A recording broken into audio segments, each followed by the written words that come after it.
नमस्ते। इस वीडियो में मैं आपको दिखाने वाला हूं कि ASUS ROG Ally पर स्क्रीन कैसे रिकॉर्ड करें।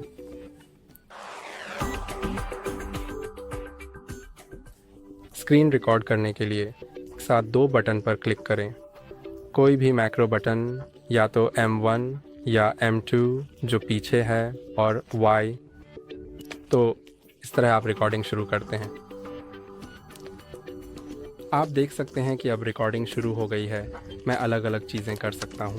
फिर यहाँ क्लिक करें ताकि आप रिकॉर्डिंग को रोक सकें और थोड़ी देर बाद ये मेरी स्क्रीनशॉट्स और स्क्रीन रिकॉर्डिंग लाइब्रेरी में दिखाई देगा जो यहाँ है, और मैं वीडियो खोल सकता हूँ और उसे चला सकता हूँ।